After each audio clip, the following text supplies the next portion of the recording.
नमस्कार फ्रेंड्स, आज हूँ 27 जनवरी मंगलवार सकाल 22टी गुरुत्वपूर्ण खबर उपर नजर पकाइबा। ताप पूर्व वीडियो गोटे लाइक करूँ, जदि चैनल को नुआ कर आसपे चैनल को सब्सक्राइब करने और पाखर बेल आइकन रे क्लिक करने आगे किपर लेटेस्ट अपडेट पाइबा। प्रथम खबर, साधारणतंत्र दिवस अवसर में मुख्यमंत्री मोहन चरण माझी एक बड़ घोषणा करिसेंती। मुख्यमंत्री कहते 5 वर्ष में 1.5 लाख सरकारी नियुक्ति सुजोग सृष्टि हेबो।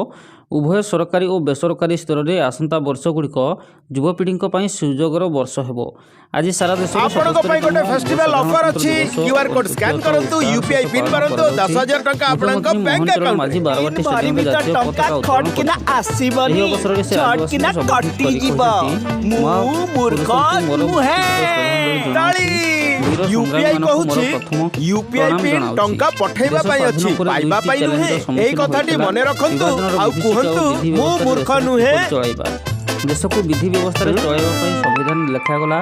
आम संविधान आमको भातृ संविधान प्रत्येक भारतीय जीवन मानदंड। आज मोदी नेतृत्व में देश आगक बढ़ुची बोली मुख्यमंत्री अभिभाषण में कही। परवर्ती खबर, अमेरिका और यूरोप मध्य उत्तेजना ह्रास पाइबा आशार आज सुना और रूपार चमक फिका पड़ जाइए। सुना विषय में कहवाक गले गोटे दिन स्थिरता पर आज यार मूल्य पुणी ह्रास पाई। आज राजधानी दिल्ली में 24 क्यारेट सुना दर 10 ग्राम प्रति 10 टंका सस्ता होइछि और 22 क्यारेट सुना मूल्य 10 टंका सस्ता होइछि।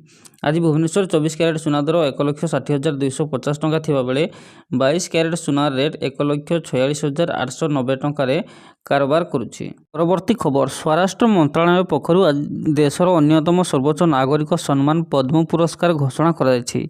एही पुरस्कार पई मनोनीत विजेता मानकु आसंता मार्च अप्रैल मासरे राष्ट्रपति भवन रे आयोजित एक स्वतंत्र कार्यक्रम रे सम्मानित कराजिवो।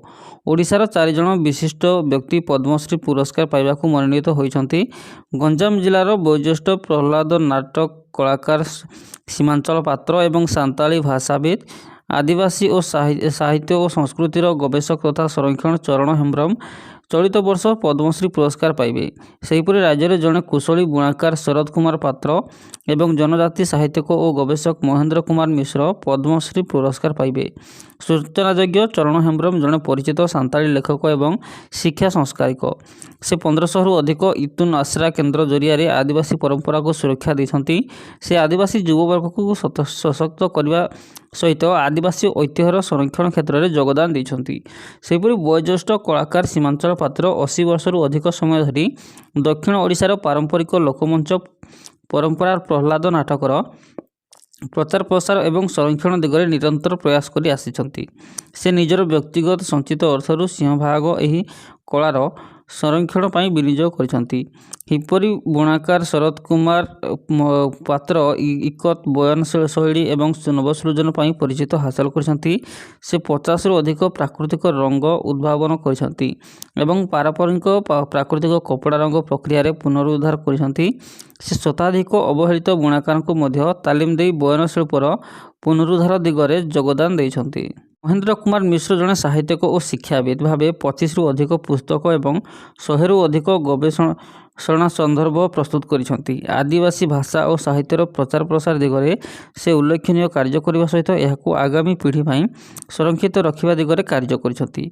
2026 वर्ष पर कला समाजसेवा लोकसेवा विज्ञान और इंजीनियरिंग वाणिज्य शिल्प औषध साहित्य और क्रीड़ा शिक्षा क्रीड़ा नागरिक सेवा क्षेत्र में उल्लेखनीय योगदान देथिबा मोट 131 जन व्यक्तिविशेष को पद्म पुरस्कार दिया। एमानक मध्यरु 5 जन को पद्म विभूषण, 13 जन को पद्मभूषण एवं 113 जन को पद्मश्री पुरस्कार रे सम्मानित कराजिवो।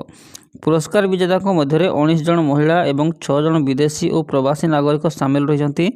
सेहीपरि 16 जन को मरणोत्तर भावे पद्म पुरस्कार प्रदान करा जायछि।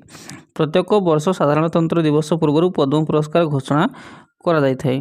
परवर्ती खबर, 2005 रे जारी होइतबा विद्युत नीति को बदलाई 2 दशंधि परे एबे भारत सरकार नूतन विद्युत नीति 2026 आनिबाकू जाउछन्ति। एथिपई चिठा प्रस्ताव प्रस्तुत हो सारी।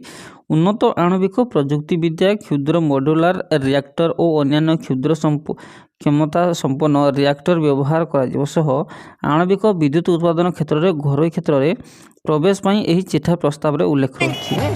ଆପଣଙ୍କ ପାଇଁ ଗୋଟେ ଫେଷ୍ଟିଭାଲ ଅଫର ଅଛି କ୍ୟୁଆର କୋଡ ସ୍କାନ କରନ୍ତୁ ୟୁପିଆଇ ପିନ୍ କରନ୍ତୁ 10,000 ଟଙ୍କା ଆପଣଙ୍କ ବ୍ୟାଙ୍କ ଆକାଉଣ୍ଟରେ ଧୀରେ ଧୀରେ ଆଣବିକ ଶକ୍ତି ଉତ୍ପାଦନ କ୍ଷମତା ବୃଦ୍ଧି କରାଯିବା ସହ କୋଇଲା ଭିତ୍ତିକ ତାପଜ ଶକ୍ତି ଉତ୍ପାଦନ ହ୍ରାସ କରାଯିବା ପାଇଁ ଯୋଜନା କରାଯାଉଛି।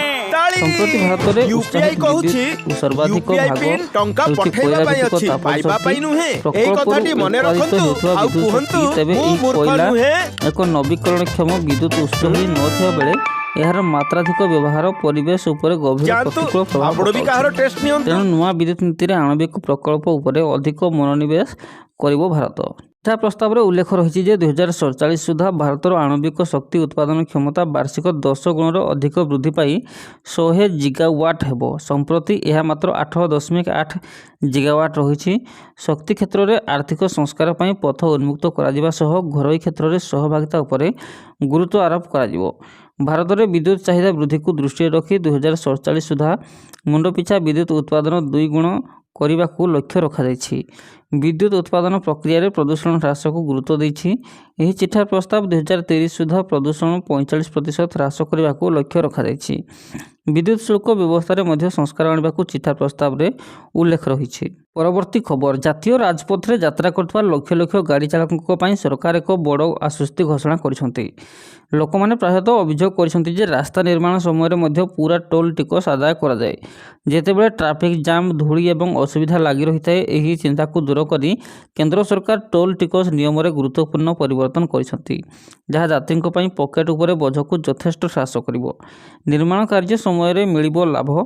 ସଡ଼କ ପରିବହନ ଏବଂ ରାଜପଥ ମନ୍ତ୍ରଣାଳୟ ଜାତୀୟ ରାଜପଥ ଫି ନିୟମ 2008ରେ ସଂଶୋଧନ କରିଛି। ଏହି ନିୟମ ଅନୁଯାୟୀ ଯଦି 2 ଲେନ୍ସ 4 ଲେନ୍ କିମ୍ବା ତାଠାରୁ ଅଧିକକୁ ପ୍ରଶସ୍ତ କରାଯାଉଛି, ତେବେ ସେହି ସମୟ ମଧ୍ୟରେ ଗାଡ଼ି ଚାଳକଙ୍କଠାରୁ ସମ୍ପୂର୍ଣ୍ଣ ଟୋଲ୍ ଟିକସ ଆଦାୟ କରାଯିବ ନାହିଁ। ନିର୍ମାଣ ଆରମ୍ଭ ହେବା ଦିନଠାରୁ ପ୍ରକଳ୍ପ ସମାପ୍ତ ହେବା ପର୍ଯ୍ୟନ୍ତ ଯାତ୍ରୀମାନଙ୍କୁ ନିର୍ଦ୍ଧାରିତ ଟୋଲ୍ରେ କେବଳ 30% ଦେବାକୁ ପଡ଼ିବ, ଯାହା 70% ଛାଡ଼କୁ ପ୍ରତିନିଧିତ୍ୱ କରେ। ନୂତନ ନିୟମ କେବେ କାର୍ଯ୍ୟକାରୀ ହେବ?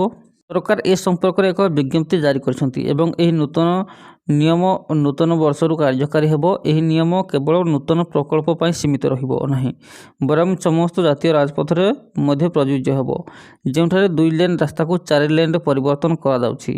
4 ଲେନ୍ ବିଶିଷ୍ଟ ରାଜପଥକୁ 6 କିମ୍ବା 8 ଲେନ୍ ବିଶିଷ୍ଟ ରାଜପଥରେ ପରିଣତ କରାଯାଉଛି, ତେବେ ଯାତ୍ରୀମାନଙ୍କୁ ଟୋଲ୍ ଟିକସରେ 25% ରିହାତି ଦିଆଯିବ। ଏପରି କ୍ଷେତ୍ରରେ ଡ୍ରାଇଭରମାନଙ୍କୁ ନିର୍ଦ୍ଧାରିତ ଟୋଲ୍ରେ କେବଳ 75% ଦେବାକୁ ପଡ଼ିବ। ଏହା ଉଲ୍ଲେଖନୀୟ ଯେ ଟୋଲ୍ ରାସ୍ତାରେ ମୂଲ୍ୟ ସମ୍ପୂର୍ଣ୍ଣ ଭାବରେ ଆଦାୟ ହେବା ପରେ କେବଳ 40% ଟୋଲ୍ ଟିକସ ଆଦାୟ କରିବା ପାଇଁ ପୂର୍ବରୁ ଏକ ନିୟମ ପ୍ରଯୁଜ୍ୟ। ଏବେ ନୂତନ ପରିବର୍ତ୍ତନ ସହିତ ନିର୍ମାଣ ସମୟରେ ମଧ୍ୟ ଯାତ୍ରୀମାନେ ଗୁରୁତ୍ୱପୂର୍ଣ୍ଣ ଆଶ୍ୱସ୍ତି ପାଇବେ। ପରବର୍ତ୍ତୀ ଖବର, ଆଗୁଆ ହେବନି ପଞ୍ଚାୟତ ନିର୍ବାଚନ, ସମୟାନୁସାରେ ହେବ ତ୍ରିସ୍ତରୀୟ ପଞ୍ଚାୟତ ନିର୍ବାଚନ। ଏନେଇ ସୂଚନା ଦେଇଛନ୍ତି ବିଜେପି ରାଜ୍ୟ ସଭାପତି ମନମୋହନ ସାମଲ। ଏପ୍ରିଲ 16ରୁ ଜନଗଣନା ଥିବାରୁ ପଞ୍ଚାୟତ ନିର୍ବାଚନ ଏବଂ ଜନଗଣନା ସମୟ ମଧ୍ୟରେ ସମନ୍ୱୟ ରଖାଯିବ ବୋଲି କହିଛନ୍ତି ମନମୋହନ। ଭାରତୀୟ ଜନତା ପାର୍ଟିର ଭୁବନେଶ୍ୱର କାର୍ଯ୍ୟାଳୟରେ ସାଧାରଣତନ୍ତ୍ର ଦିବସ ସ୍ୱତନ୍ତ୍ର ଭାବେ ଆୟୋଜନ ହୋଇଥିଲା। ଏଥିରେ ବିଜେପି ରାଜ୍ୟ ସଭାପତି ମନମୋହନ ସାମଲ ଉପସ୍ଥିତ ରହି ଜାତୀୟ ପତାକା ଉତ୍ତୋଳନ କରିଥିଲେ। ଗଣତନ୍ତ୍ର ଉତ୍ସବରେ ଅନ୍ୟ ବିଜେପି ନେତା ଓ କର୍ମକର୍ତ୍ତାମାନେ ମଧ୍ୟ ଉପସ୍ଥିତ ଥିଲେ। ଏହି ସମୟରେ ରାଜ୍ୟରେ ତ୍ରିସ୍ତରୀୟ ପଞ୍ଚାୟତ ନିର୍ବାଚନକୁ ନେଇ ବଡ଼ ଅପଡେଟ୍ ଦେଇଛନ୍ତି ବିଜେପି ରାଜ୍ୟ ସଭାପତି ମନମୋହନ ସାମଲ।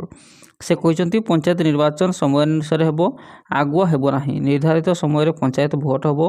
ଏନେଇ ରାଜ୍ୟ ନିର୍ବାଚନ କମିଶନ ମଧ୍ୟ ପ୍ରସ୍ତୁତି ଆରମ୍ଭ କରିଦେଲାଣି। ନିର୍ବାଚନ ପାଇଁ ଭାରତୀୟ ଜନତା ପାର୍ଟି ସବୁବେଳେ ପ୍ରସ୍ତୁତ। ଏପ୍ରିଲ ମାସରେ ଜନଗଣନା ଥିବାରୁ ପଞ୍ଚାୟତ ନିର୍ବାଚନ ଓ ଜନଗଣନା ସମନ୍ୱୟରେ କରାଯିବ, ବିଜେପି ରାଜ୍ୟ ସଭାପତି କହିଛନ୍ତି। ପୂର୍ବରୁ ଆଗୁଆ ପଞ୍ଚାୟତ ନିର୍ବାଚନ ହେବ ବୋଲି ବିଜେପି ରାଜ୍ୟ ସଭାପତି ମନମୋହନ ସାମଲ କହିଥିଲେ। ପରବର୍ତ୍ତୀ ଖବର, ମୁଖ୍ୟମନ୍ତ୍ରୀ ମୋହନ ଚରଣ ମାଝୀ ରବିବାର ଏକ ବଡ଼ ସୂଚନା ଦେଇଛନ୍ତି। ସେ କହିଛନ୍ତି ରାଜ୍ୟରେ ଏଆଇ ବା କୃତ୍ରିମ ବୁଦ୍ଧିମତ୍ତା ସ୍କୁଲ ଖୋଲିବ। ଏଆଇ ଦିଗରେ ଓଡ଼ିଶା ଆଗେଇ ଚାଲିଥିବା କହିଛନ୍ତି ମୁଖ୍ୟମନ୍ତ୍ରୀ। ଏଆଇ କମ୍ପାନୀ ସର୍ଭମ ସହ ବୈଠକ ପରେ ମୁଖ୍ୟମନ୍ତ୍ରୀ ଏହି ସୂଚନା ଦେଇଛନ୍ତି। ଓଡ଼ିଶାରେ ଏଆଇ ବା କୃତ୍ରିମ ବୁଦ୍ଧିମତ୍ତା ସ୍କୁଲ ଖୋଲିବା ନେଇ ଖୁବ୍ ଶୀଘ୍ର ଚୁକ୍ତି ହେବ। ସୁରକ୍ଷିତ କୃତ୍ରିମ ବୁଦ୍ଧିମତ୍ତା ଇକୋସିଷ୍ଟମ ପାଇଁ ସରକାର ପ୍ରୟାସ ଜାରି ରଖିଥିବା ଜଣାପଡ଼ିଛି। ପରବର୍ତ୍ତୀ ଖବର ବର୍ଷର ପ୍ରଥମ ସୂର୍ଯ୍ୟପରାଗ ଫେବୃଆରୀ 17 ଫାଲ୍ଗୁନ ଅମାବାସ୍ୟା ଦିନ ପଡ଼ୁଛି। ଏହି ଗ୍ରହଣ ଅପରାହ୍ନ 3:26ରେ ଆରମ୍ଭ ହେବ ଏବଂ ସନ୍ଧ୍ୟା 7:57ରେ ଶେଷ ହେବ। ଏହା ଏକ ବଳୟାକାର ସୂର୍ଯ୍ୟପରାଗ ହେବ ଯାହାକୁ ରିଙ୍ଗ ଅଫ୍ ଫାୟାର କୁହାଯାଏ।